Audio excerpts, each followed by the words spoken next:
एक छोटंसं गाव, मातीचा सुगंध, शांत वातावरण आणि त्या गावात एक साधं गरीब घर. ना मोठं वैभव ना संपत्ती, पण त्या घरात जन्म झाला एका अशा लेकरांचा ज्यांच्या भक्तीचे देवाला सुद्धा पृथ्वीवर यायला भाग पाडलं. त्या लेकराचं नाव होतं संत नामदेव महाराज. लहानपणापासूनच नामदेव वेगळे होते. जिथे इतर मुलं खेळत, धावत, गोंधळ करत होती, तिथे नामदेव लहानपणीच शांतपणे मंदिरात बसत असत.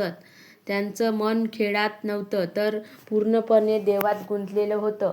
ते तासनतास भगवान विठ्ठल यांच्याशी गप्पा मारत असत. जणू काही विठ्ठलाशी त्यांचे जिवलग मित्रच आहे.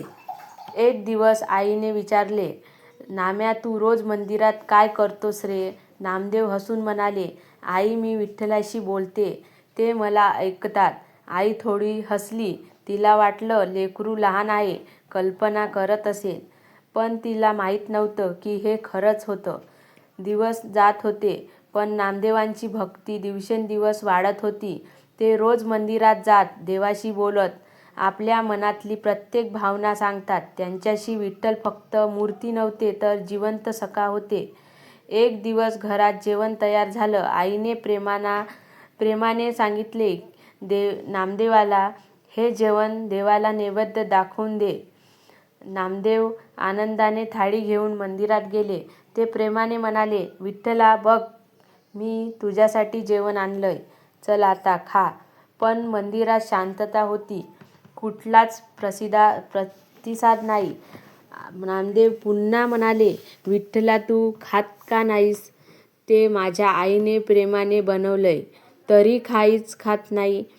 नामदेवांच्या डोळ्यात अश्रू आले.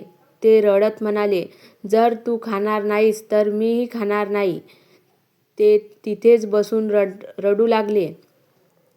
वेळ पुढे सरकत होता, पण नामदेव उठत नव्हते. त्यांची रडण्याची हाक हीच त्यांची प्रार्थना झाली होती. त्यांचा हट्ट हीच त्यांची खरी भक्ती झाली होती.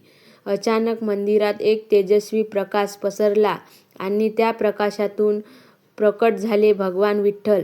विठ्ठल प्रेमाने म्हणाले, "नाम्या, मी आलो." नामदेव आनंदाने म्हणाले, "विठ्ठला, तू खरंच आलास." विठ्ठल स्वतः बसले आणि नामदेवाने आणलेले जेवण खायला सुरुवात केली. नामदेव आनंदाने त्यांच्याकडे पाहत होते. त्यांच्या डोळ्यात आनंदाचे अश्रू होते. तो क्षण इतका पवित्र होता की संपूर्ण मंदिर दिव्य प्रकाशाने उजळून निघालं.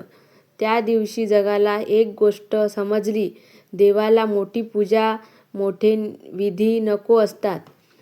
त्यांना हवं असतं निष्कपट, निरागस प्रेम. नामदेवांनी दाखवून दिलं की जर भक्ती खरी असेल तर देव स्वतः तुझ्याकडे येतो. मग स्वतःला एक प्रश्न विचारा, तुमच्या मनात अशी भक्ती आहे का? जर असेल तर लक्षात ठेवा, विठ्ठल तुमच्यापासून दूर नाही, तो तुमच्या जवळ आहे. फक्त एक